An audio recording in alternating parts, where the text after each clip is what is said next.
All right, so one of the homies in the Discord hit me up and asked me to make this video to show everybody how I use TradingView's tools, drawings, and chart markups to help me trade better and only take high quality setups, right? So just for, I guess, to stage this, right? Everybody normally talks about the importance of journaling your trades once you're finished. See, my problem with that is, if you ever played a sport or played in like some type of game and you're in the heat of the moment, once everything is done, you damn near forget everything that happened in that heat of the moment, right? Like when you're playing a game, or if you're playing like some type of sport and maybe even something crazy like a championship game, once you're in the heat of the moment, bro, like you're going to forget by the time you try to review at the end of the game. And it's the same thing here, right? So I'm saying this to say that chart markups and just journaling during your trades in the heat of the moment as things are playing out step by step is the most important part of the entire trading session. So what I do, and everybody has a trading system, right? So what I do is I draw on my charts for each step of my criteria, my trading system's criteria. I draw each step and highlight each step and notate everything as we're leading up to my entry, okay? And that is so valuable, especially when you take a screenshot upon your entry. Like once you enter, take a screenshot immediately. Don't wait until price hits your stop loss or profit target. Take the screenshot, incomplete data, and then once everything is said and done, stop loss or profit target hit, doesn't matter. Look at that screenshot and ask yourself, would you have taken that time and time again? Because you have to give yourself some type of, I guess, grace or leniency, right? Because you have, when you're in the heat of the moment, you have incomplete data. And a lot of us wait till everything is over, look at the entire chart and use hindsight bias to say, oh, I should have did this or I should have done that, right? But that's not what we're going to do here. We're not going to, because that's a mental blind spot using hindsight bias, right? So what we're going to do is we're going to mark up and draw physically and determine each step of our trading system's criteria. And that will also help to determine the quality of each step. Because if each step is high quality leading up to your entry, you're going to feel good about it. And even if you lose the trade, it will help you cope with the trade and accept the loss, right? Cope with the loss and accept the loss because you know that you did everything right. A lot of times when we revenge trade, it's not really revenge trading. We're redemption trading, because if we lose a trade, we feel like that we fucked up, like we messed up. So therefore, we try to make up for it by making the money back because we feel like we messed up because of a trading loss. But if you circle or highlight or notate each step of your trading system, right? That will help you determine if this was a probability-based loss, meaning you did everything right, but probabilities just played out and this was just the losing expectancy of your system. And that's much easier to deal with than not knowing if it was a probability-based loss or if it was a possibility-based loss or an emotional-based loss. Like maybe I messed up, right? So you got to be able to differentiate the two. And it will help you not only one, figure out what a high quality trade is, right? Like high quality for your system, but two, know when it's your fault and when it's not. And if it's not your fault, there's nothing to be mad about. There's no redemption to be had. Therefore, there's no revenge trading that needs to take place because you did everything you were supposed to do. And if it is your fault, just try to forgive yourself, bro. Like we all mess up. And then once you mark up the charts, you'll know exactly where you messed up. And then the next trading session, mark up your charts again, and then compare the two and up your game from there. All right. So pretty much I'm going to go over the tools right now and show you the tools that I use. So I have these main tools that I use right here, right? And this is my favorites list. So if you go to this sidebar right here, the three main spots that I use are the trend line tools, which are right here, right? And there's stars beside them. So every time you add a star, it goes to this little toolbar that stays on your chart. So you don't have to sit here and toggle through everything. Okay. So I mainly use trend line. I use horizontal array, and I'll go over each one of them in a second. And then for the projection, I use long position and short position. Long position and short position. I do fixed R's, like, for my profit target and for my stop loss as well. So when I go long, I'm going to use the long position, place this long position projection on my entry, and then do 2R from there, right? And then place my stop loss and my and I place my stop loss and my profit target. And then this long position will give me every detail, give me the amount of points I'm risking, the amount of points my reward will yield me, and then if it's a 2R, 3R, all of that type of stuff. And same thing for short position, but that's just going to the downside. So that's all I use for projection tools. I don't use fixed range volume profile, so I'm gonna take that off. And then we have brushes. So this is a free range brush. This is a brush that you use to pretty much mark up the charts freely. And I don't use any of these right here. I normally go straight to shapes. I'll use rectangles to pretty much, I guess, box in certain price action to let me know what I'm looking for. I guess either one, how certain price action made me feel emotionally, and then I'll box it in, make a little comment on it and say, okay, cool.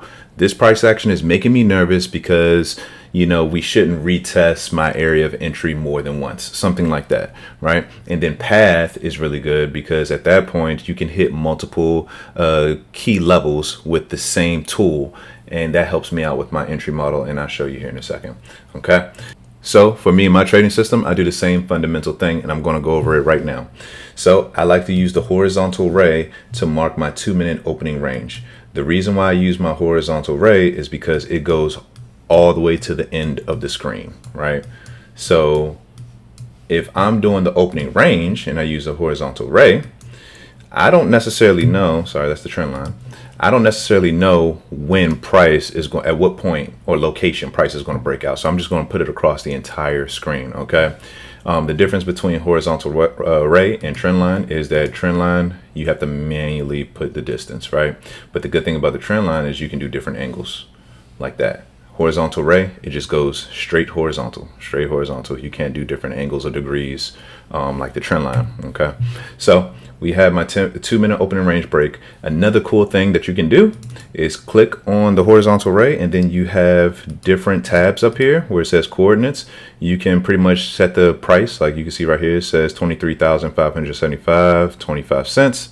And right here to the right, you'll see that's the same price. And then visibility, right? I'm not going to mess with the visibility. I'm just going to go to the text, which I like a lot. So I'll put OR right here for opening range. Text alignment shows you where you're going to place your text. I like to put it in the middle so it doesn't take up any space on the charts. If I put it on top, it'll be above on the top of the line. And if I do the bottom, it'll be on the bottom of the line. So I'm just going to do middle. Okay, you can do left, center, and then right, which is at the end of the screen, which is pretty cool. But I'm going to do left. Okay. And then I'm gonna bring this out here, and then I'm going to do the same thing here. So opening range, OR, boom, right there. Stretch this out so the lines can be clear on each candlestick. So after my 2-minute opening range, I switch over to the 1-minute chart. Okay. I hate the fact that it doesn't like auto correct. I know there's like a button over here. I think it's this. Yep, that's it right there. Sorry. Put that right there. And then take that off. Cool. So we got our opening range horizontal lines, or horizontal, what's it called? Horizontal ray. Okay. So we got our 2 horizontal rays, and then we added text there so we know exactly what it is. So right here is consolidation. For me, this is low quality. Whenever I see consolidation, the value of consolidation is 0. It almost means like it doesn't exist. So if I see consolidation right here, this is low quality, it means nothing. And then this is a good example where I can go to brushes and use rectangles, right? And then I can box that in, and I can do the same thing with text. And I can say low quality, and I'll just say it won't count towards the next step of my trading system. Okay, so I'll mark that up, say low quality, don't count. So for the opening range, I'm waiting for the breakout. Technically this broke out, but consolidation, I won't count it.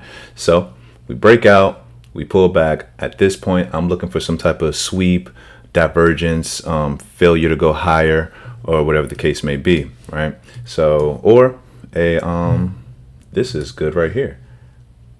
boom, I can use my brush. So what I'm waiting for is a sweep, a failure to go higher, or a retest of the opening range. So if we go up and then come straight back down. So boom, you see that? That's the brush. Okay, I don't use that too often, but when I need to, and I need to explain certain things like videos like this, I can sit here and talk about that. Okay, cool. You see that there's a trend line right here and we broke out right there. So if I'm making videos, the brush is actually pretty cool. The only shitty part about the brush is that you have to go one by one and kind of like take it all away if you need to clear your screen. Okay, if you want to clear your screen from all objects and drawings and markups, you can right click the chart, and then down here it'll say remove drawings. Once you click that, it'll clear everything. Okay, so I'm waiting for a failure to go higher, some type of sweep, or a retest of the opening range, which I didn't get until right here. And this is a good way to use the trend line.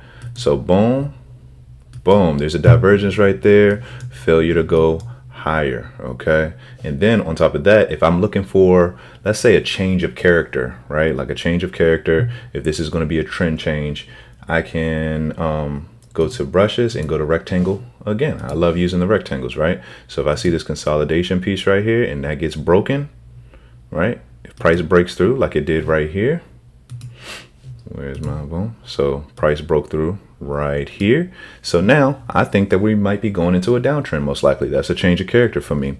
And I'm going to use the text again. So right here, I can call this some type of, let's call it a sweep. So boom, that's a sweep. We're going to put it in the middle, center. So we got sweep right here.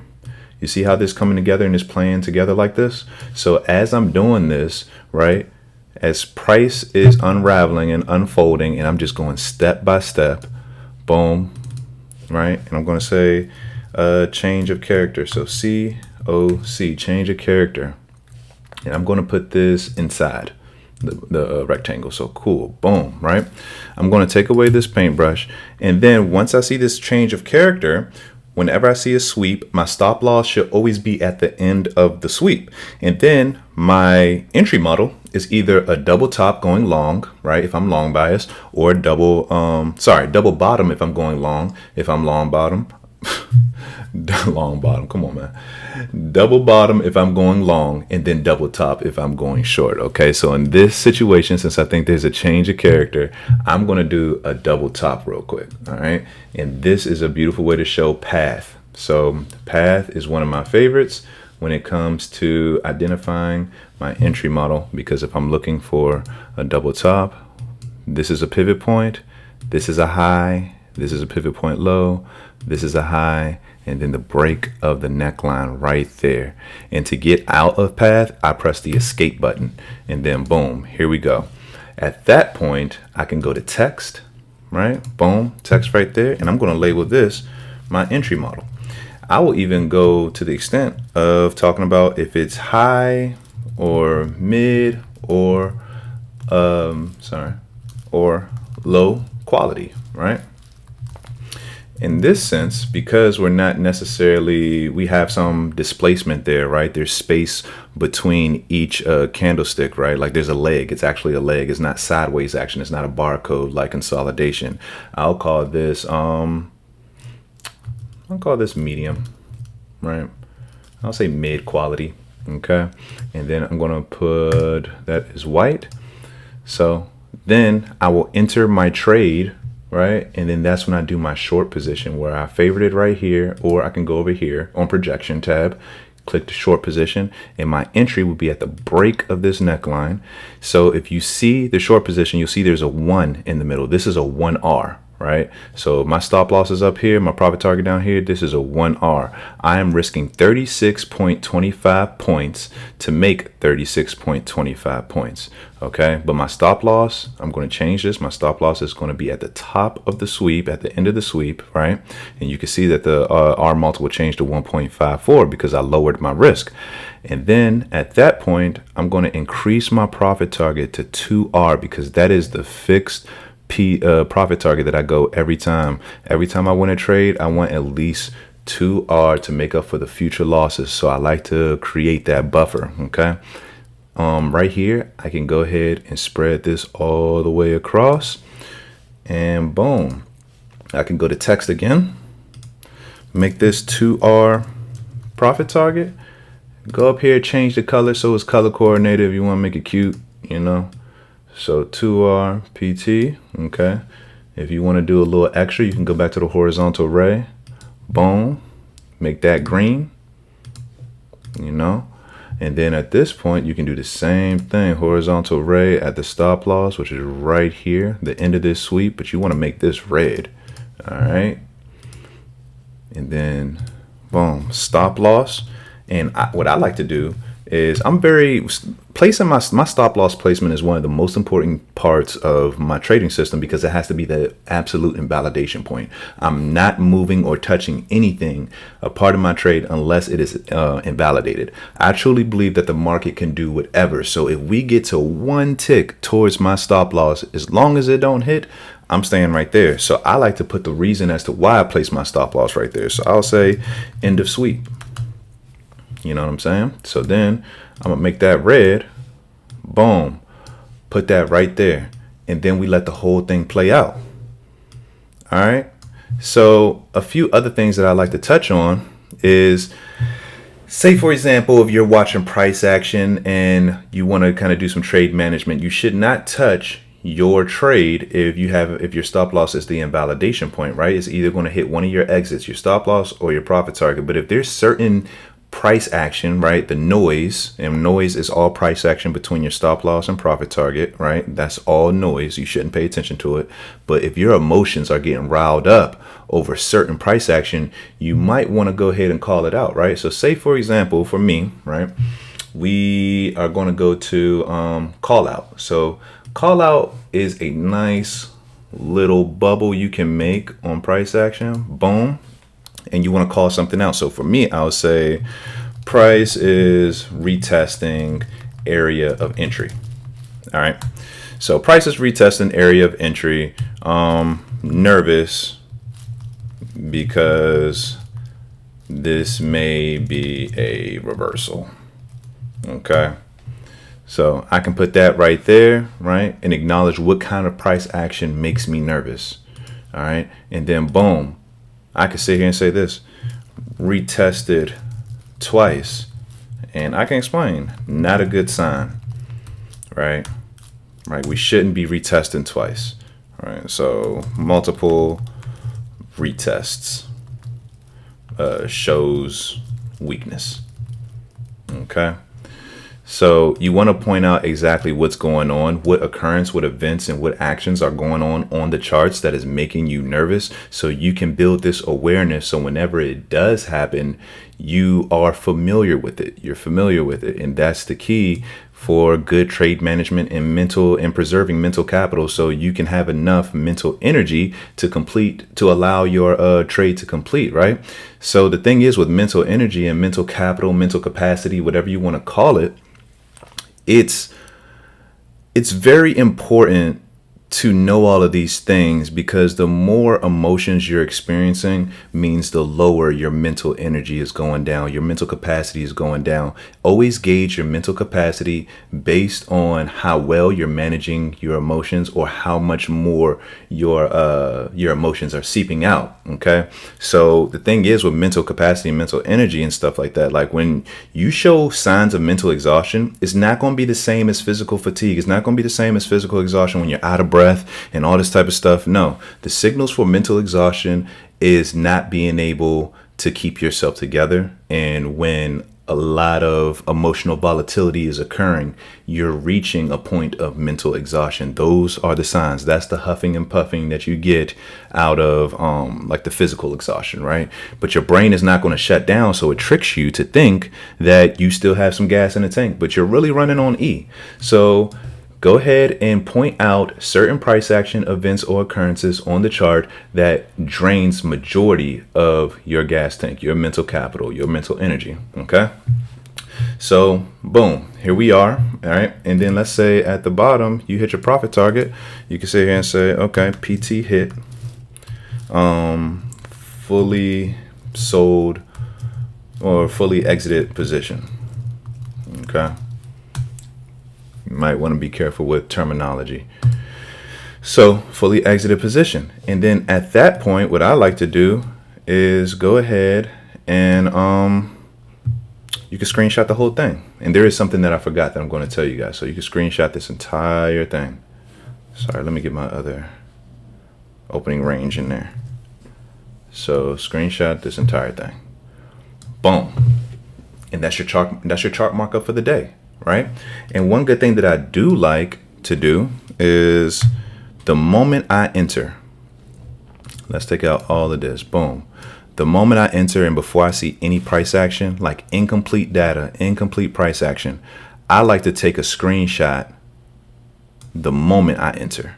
And the reason being is because I want to use my hindsight bias once everything is said and done and look at it and say, okay, cool. Was this a good try? Like in the heat of the moment, right? In the heat of the moment with incomplete information, should I have entered right here? And if you say, yeah, this looks good. Like all my markups, this checks off every box. This is it.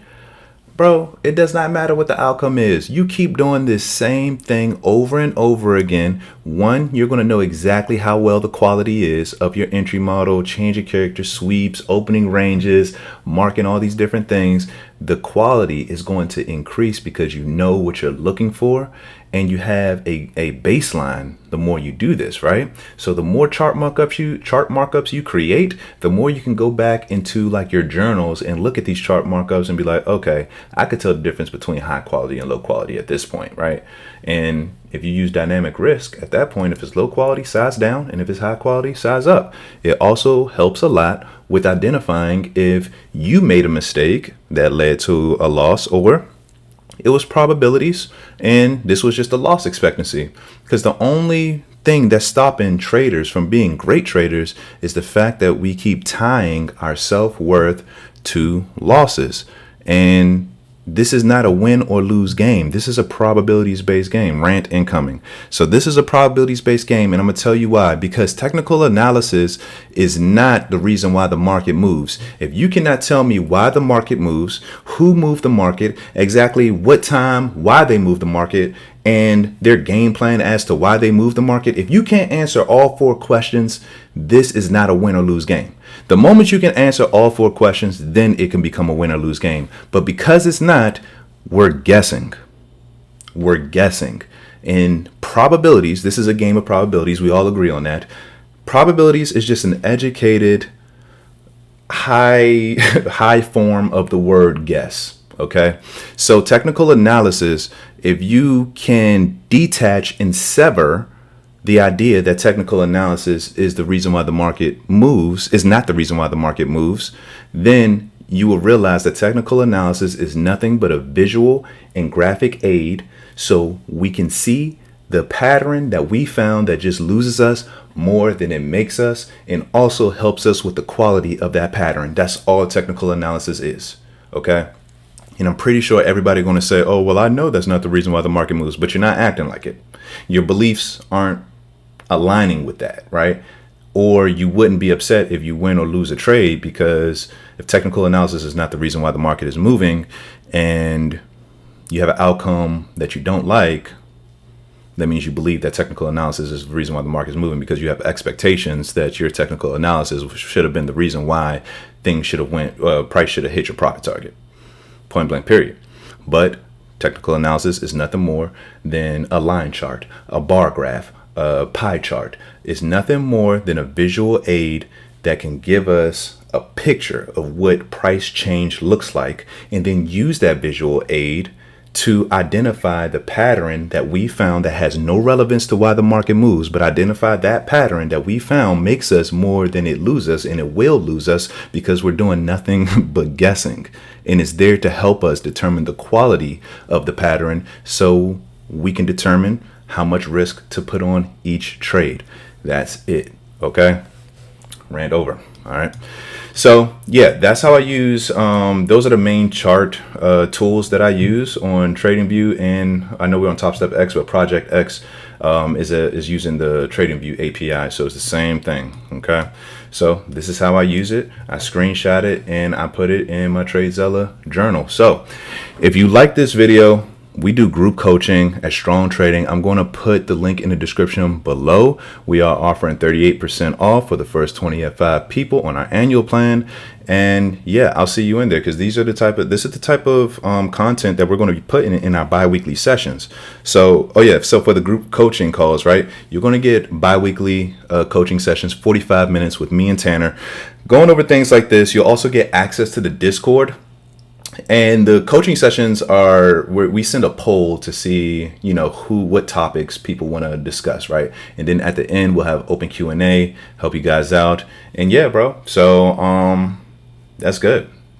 I hope you like this video. And I have one-on-one coaching available. I have 3 spots open. I'll put the link in the description below. And yeah, have a good Sunday.